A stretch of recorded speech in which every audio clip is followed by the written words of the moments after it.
Sure. No, that's all right. Right, so today we're joined by Paul Barry, SSAS Consultant. So if you would just like to open up, Paul, and just say who you are, where you've come from, sort of up to where you are now, if that's all right. Yeah, brilliant. Thanks for having me on. So, as I was saying to you just now, I do talk quite a lot, so I'll try and make it a wee bit brief. So my name is Paul Barry. I'm a SSAS Pension Consultant. I have for many years been a financial advisor. I'm not that now, so specialising in SSAS is a different proposition altogether. So I worked in financial services for 30-something years, for various institutions, banks and financial advisory firms and insurance companies over the years. I am a SSAS trustee. I invest in property. I'm a property owner. I'm a business owner, have been for 14 years. So I'm pretty much in the same place actually a lot as my clients are in terms of property and business ownership. So yeah, that's who I am. Awesome. Cool. So let's just, for those that don't know, try and figure out what SSASs actually are. So firstly, what is a SSAS, and is the primary difference between that and a SIP, SIPP? Good question. So a SSAS is a business pension designed for business owners, and what it stands for is Small Self-Administered Scheme, so SSAS. Basically, it means it's a pension scheme designed for small business owners who can take control of the pension for themselves. Right. Been around for 40 years, not a new thing. Most financial advisors and accountants haven't heard of it, and most of them have, however, heard of SIP pension, which is a self-invested personal pension. And because a SIP is a sort of routine standardised product, then most clients are familiar with that. But a SIP is a very different thing. It is an individual pension plan for anyone. After you're a business owner, you can be an employee of a company or anybody self-employed. And really a SIP gives you a wee bit more flexibility and choice in terms of how you can invest your money, but not much. It used to be much more flexible. It's been overly regulated, or more regulated, I should say, in the last 5-10 years. So a SSAS is much more wide open than that and gives the members of the SSAS the scope to invest into anything that is HMRC approved. And a big difference for SSAS is that it can be a scheme for up to 11 people. So it's a group scheme. And so people, family or siblings, parents, kids, co-directors, business owners can all work together and group money together in one place and use it potentially in more direct and more efficient ways for them. Right, sounds cool. Yeah, so you've already mentioned that SSASs are for business owners effectively. Is there any limitations on what businesses or who opens up a SSAS or who looks into it? Yeah, quite often asked that question. So a SSAS is really designed for people who have a limited company or a limited liability partnership structure, or actually a partnership based in Scotland, because a partnership in Scotland actually has a separate legal entity and a structure, unlike elsewhere in the UK. So, however, that doesn't mean if you're a sole trader just now. So if you've run your own business for a number of years and you are a sole trader, you can still have a SSAS. You just need to create a limited company structure around that in order you can qualify for it. And the reason that a company is required is that a SSAS has the ability to lend money to your business, so therefore it needs to be in a more formal structure. But it also means that the business has the ability to put money into the SSAS in a very tax efficient way, and it therefore needs to have a more formal structure around that to recognise it as an active trading business, if that makes sense. Mm-hmm. Cool. What would you say is the most important things to consider when setting up a SSAS? There's really a bunch of things in there, and I obviously do this for everyone I talk to about SSAS, but it's really, I suppose, the understanding what it is primarily, making sure your circumstances suit it. So you do need to be a business owner or have the scope to become a business owner, limited company owner. You need to have, I suppose, a clear idea of what the benefits are and how you can see it working for yourself. And also understand what the SSAS is, but also what the different levels of service are. And what I mean by that is, in the UK, there are about 25-ish SSAS providers, and not all of them provide the same technical level of service. And again, I won't get too technical on that, but there are 3 types of SSAS that you can have, and it's important to understand what those are. And because at the bottom level of the service that you might be offered there, all the responsibility and all the legal responsibility and liability falls upon you if you don't have someone there guiding you or taking that joint responsibility with you. And the difficulty with that is it's not always obvious when you look on the outside of a SSAS, if you know what I mean, that what it actually is and what it's going to deliver. So it's important to understand and to ask any SSAS provider what that formal level of service is. And the three types are, in order of service level, are practitioner, which is the lowest level of service, administrator, which is the second, and professional trustee, which is the third. And the professional trustee service is what we offer, and that basically gives all of our members the highest level of protection and service. And I don't mean courtesy and customer service, I mean actual joint liability and professional guidance, because if you don't have that, it's like anything else. You could be servicing your own car if you wanted to, but if you've just got a Haynes manual and a couple of spanners, then good luck with that. And having the responsibility to make sure it's perfectly right for forever, that can go horribly wrong. It's a bad analogy, but I'm sure you know what I mean. Whereas if you have the full service and a package and a warranty, then nothing can go wrong, and if it does, you're protected by it. Right. And that's the key thing. So that's the main thing, is to understand what service has been offered to you. Yeah, cool. That makes sense. So let's say someone's watched this video and they've decided, oh, right, okay, maybe a SSAS is for me. What sort of costs should they be aware of when setting up a SSAS? Yeah, and it's a good question, because people always ask that. If there's an assumption among some that SSASs can be very, very expensive, and they're not. They are not for free, obviously, and there's a cost to that. But I think the key to I suppose, getting to the point of being comfortable with that is understanding what the merits of the SSAS are, and what the differences are, and what the outcomes can be, which are massively different or significant to some other pension types that most people might already have. But to be frank and answer your question there, the cost of setting up a SSAS will range between £2,500 and £5,000, depends on circumstances and where you are in your cycle, how many people are involved, and here's my doorbell ringing. So Amazon delivering the Christmas presents. More than likely. Not the first or last of the day, I'm sure. But yeah, so there's a whole bunch of reasons why SSAS costs can be different, and it's not always the same for all people, because there can be more people, more complicated things involved in it. The setup cost is one aspect of it. Each SSAS has an annual running cost thereafter. That is a fixed charge that doesn't waver on the amount of value you have within it. Right. And then after that, if you have a process or any process you're following, for example, to loan money or to buy commercial property, then each of those will have a transactional cost alongside of it, but they are, they're fixed costs. So the point of SSAS really is not, we don't charge money on a percentage basis. We charge it on the cost of the work involved to get to the point of getting the outcome achieved. Cool. Cool. So let's have a look.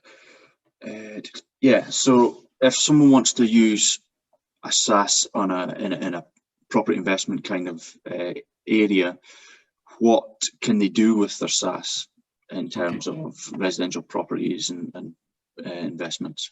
Yeah, that is a point that is very, very commonly misunderstood, and people of all types and education and backgrounds just don't always or don't have a familiarity with it.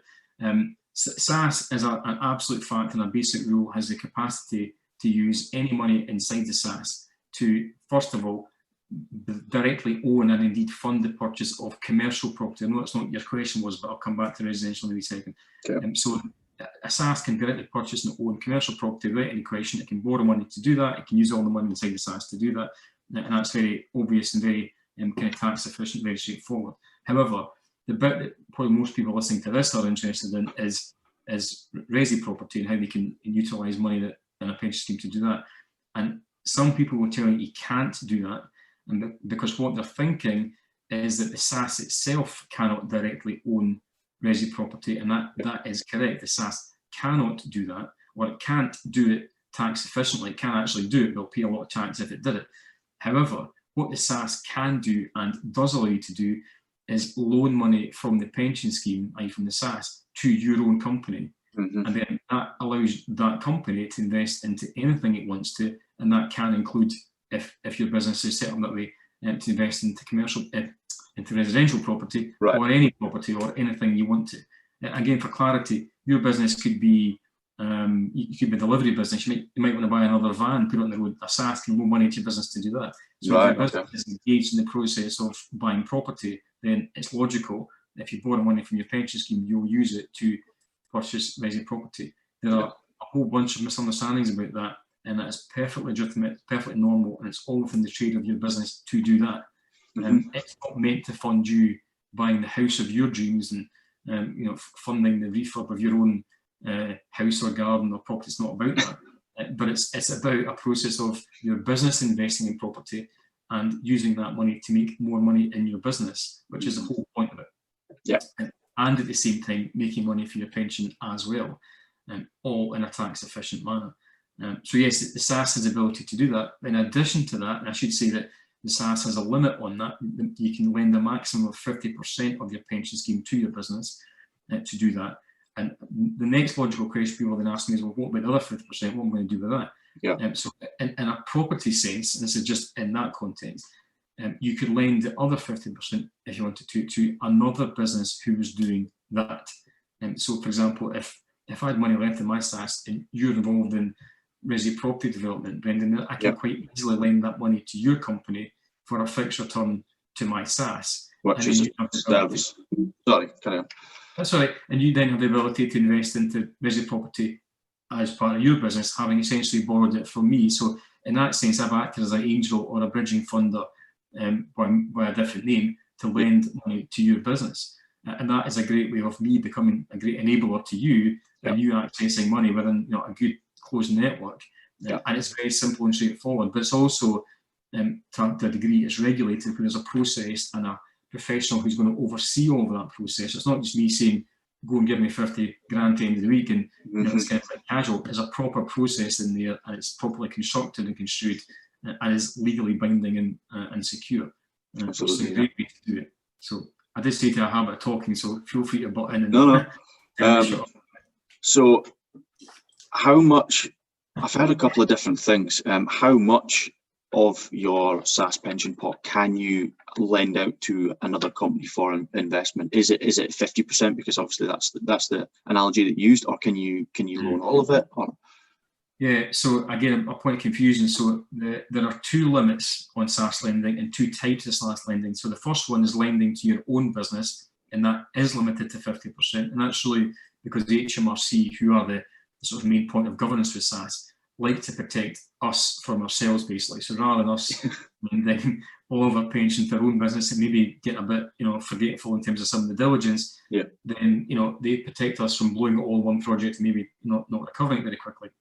So we limit that to 50%. However, to any third-party business, if I hadn't loaned money, for example, from my SSAS to my company, then I'm able to lend up to 100% of the SSAS to third-party businesses or a business if I choose to do it. Again, that's subject to diligence and common sense, quite frankly, that I choose to do it. And that is a very common route. I do that with my SSAS, and I've lent money at my SSAS at 10% with a security on that, which I think is a fantastic return personally, with a security and to people that I know. So to me, that's a great strategy for my pension, and that isn't in that sense for my business, but it's a great 10% fixed return with a security is a good position to be in, particularly right now, when maybe that isn't the case in other investments and maybe never was.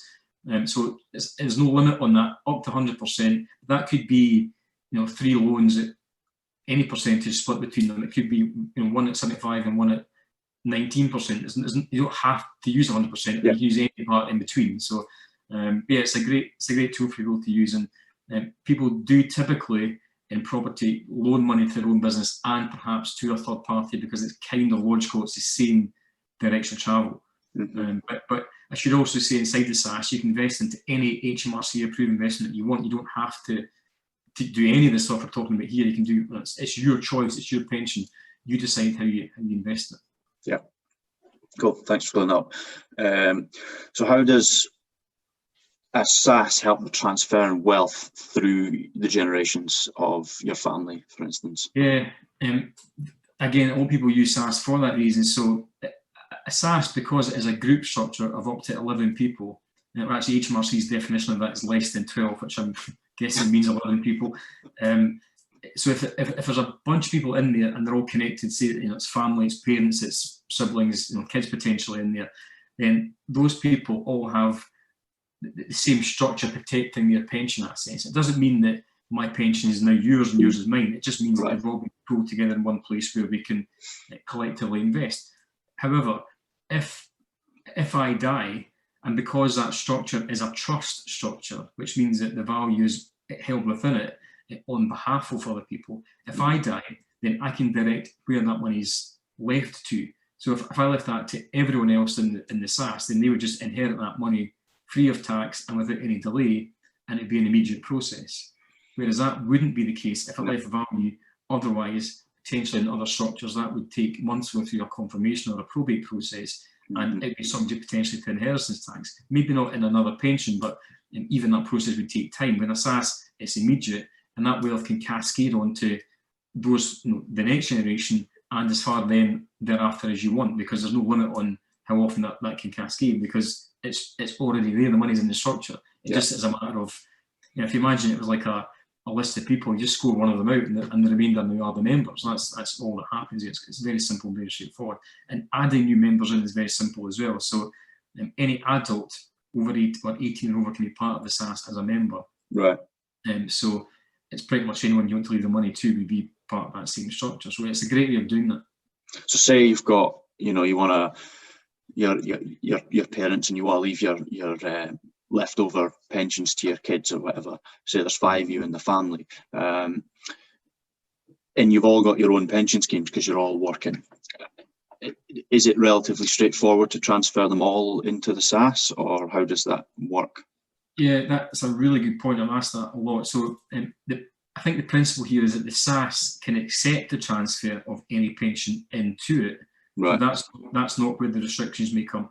The restrictions might come at the other end, depending on the pension that you already have, in order to transfer that over. And I should say, just as a point of order, the SSAS doesn't need any transfer to come into it. It doesn't have to have a pension transfer to become a SSAS. That's just an option that people have if they want to bring value from existing sources into it. So, for example, someone might be a member of a military pension, for example, and usually those cannot be transferred out. Right. Not always, but usually. And the same potentially with local government or health service or health trusts or fire service or police. These types of schemes are usually restricted because they're called unfunded schemes, and they generally don't allow the transfer out, but some might. Some local councils might. But if you have a routine pension, for example, with Aviva or Standard Life or any provider such as a personal pension, then there isn't really any restriction on transferring that. If you have a pension called a defined benefit, or more commonly known as a final salary pension, over £30,000 of value, then you must have financial advice in order to transfer that out of that existing scheme. So that other end of the process, which is, I don't advise on that, it's not what we do. I can, however, direct people to the right forms of advice and direct people to guide you. That's where the questions actually start. But yes, the SSAS can accept any value into it if it can be transferred out of the place it's currently in. Quite logical, really, but that's the two questions often get sort of mixed up. But yeah, just SSAS can definitely accept value into it, and for a lot of people, that is a sort of the key to becoming, the master of their own investment destiny, because then they have the value there to use. And if you were involved in property, and obviously, I've had people transfer values you had no idea how much they had in their pension. Turns out some had hundreds of thousands of pounds, some didn't. But that, whatever the value is, it then becomes yours to invest as you wish, and that can be in tandem, as you mentioned, with your business and in property, or anything else. Stuff. Yeah, exactly. And that's really powerful stuff, because you didn't have that tool before. No. And being able to control that for yourself and make your own informed decisions rather than just relying on somebody else where they're not acting in your best interest. Exactly. And I see people quite often go through various property education programs, and they're really keen to do something, but initially, perhaps they're educated to find finance and go seeking it. They maybe didn't even realise they had some of it of their own. And that can be a real period of enlightenment for people, because that's a great thing. You've now got access to capital immediately that is yours. And you're the lender and the borrower, so it's powerful stuff, really good stuff.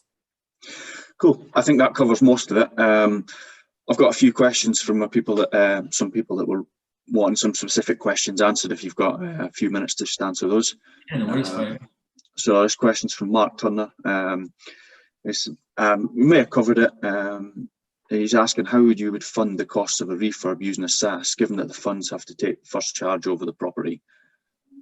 Yeah, that's got a common point. People. So what Mark's referring there is that if you lend money from your pension scheme to your business, then the SSAS has to have some form of security. And most people assume that is a first charge on a property or on that property, and it can be, but it doesn't have to be. So that security can be taken over, for example, the share value of the business is borrowing the money.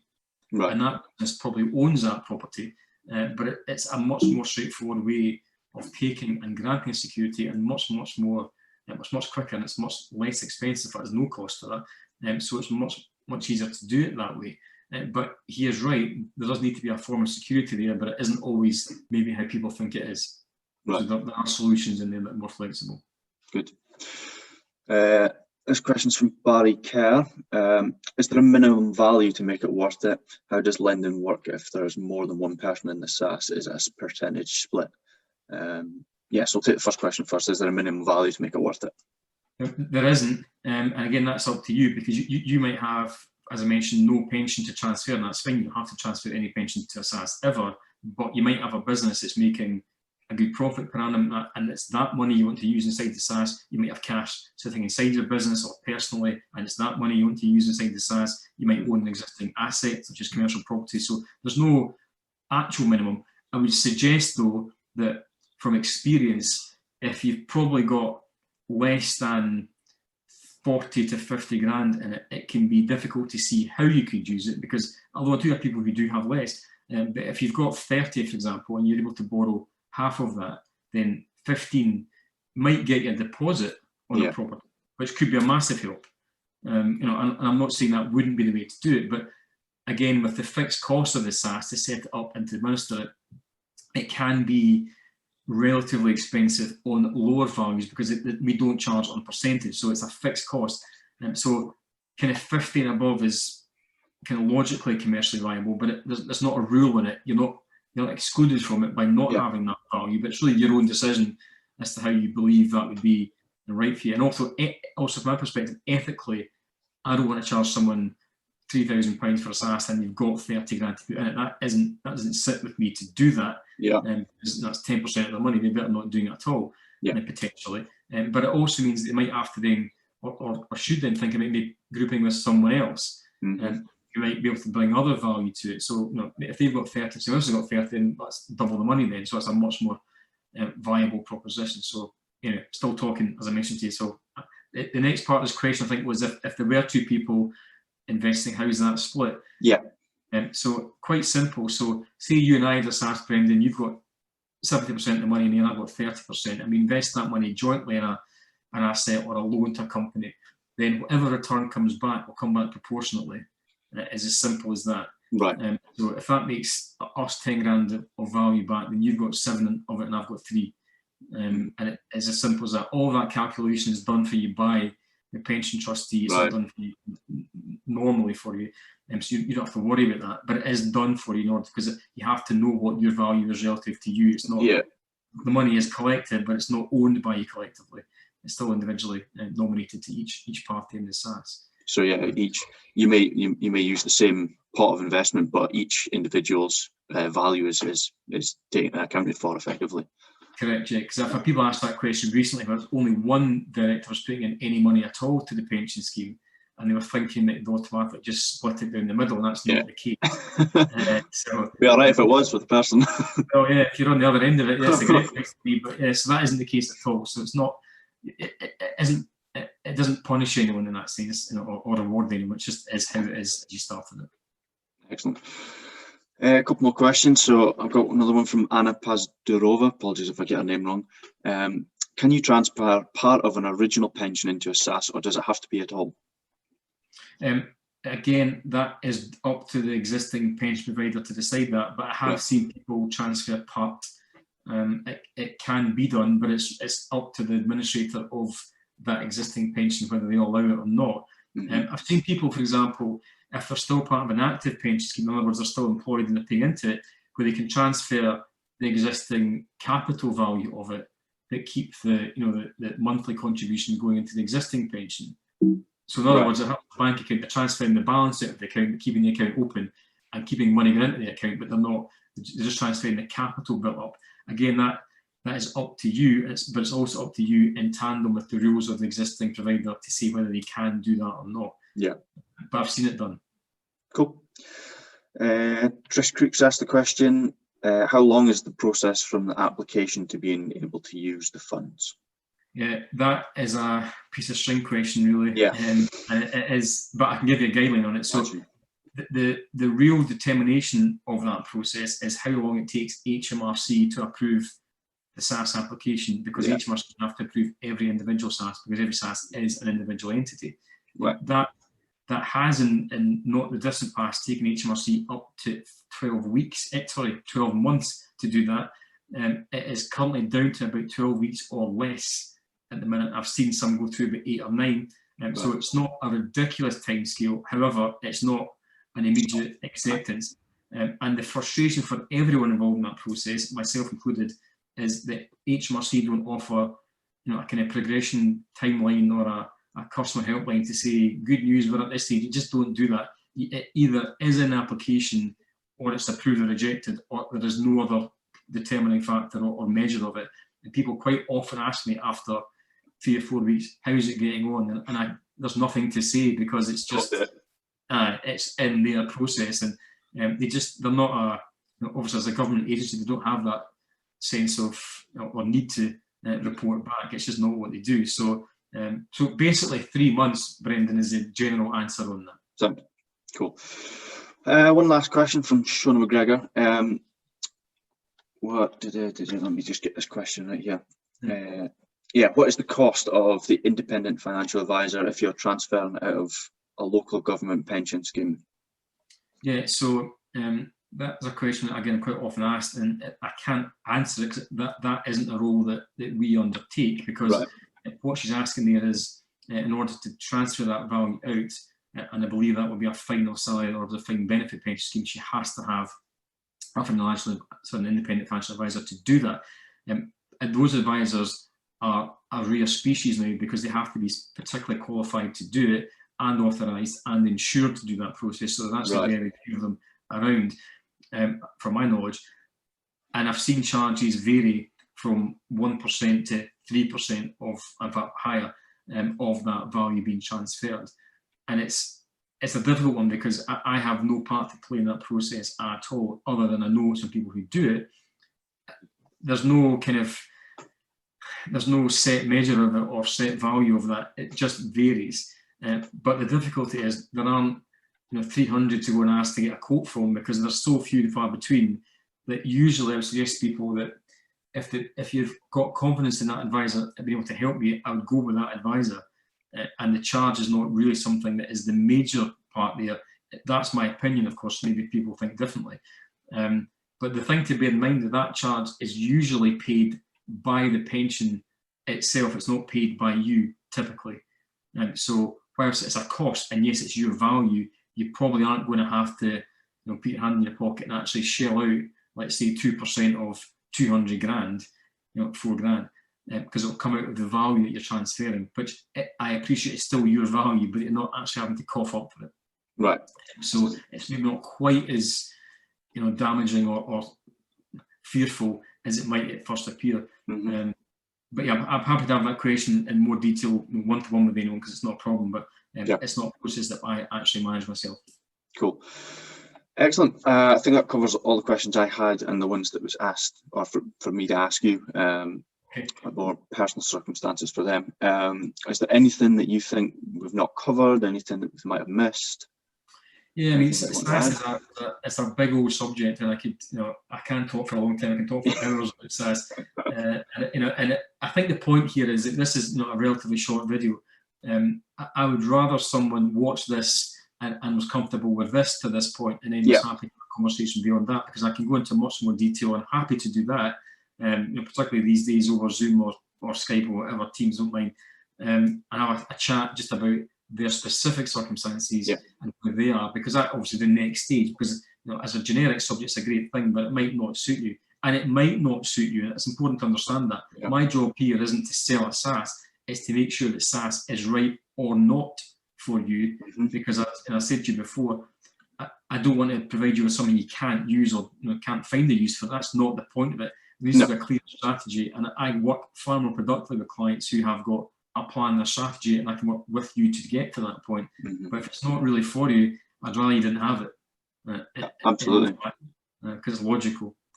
So yeah, I'm happy to have one-to-one chats with people. I think that's the next stage really from this, is to do that, or indeed take more questions. I'm happy to answer questions, by via you or WhatsApp or whatever means, not LinkedIn. I'm happy to do it, no problem at all. Cool, excellent. Well, thank you again very much for taking the time to speak with me, and I hope people got value from it anyway. I'm sure I definitely got a lot from it, so thank you very much for taking the time, really appreciate it. Thanks, Brendan, appreciate it. Excellent. I suppose I can stop recording now. Right. I do that.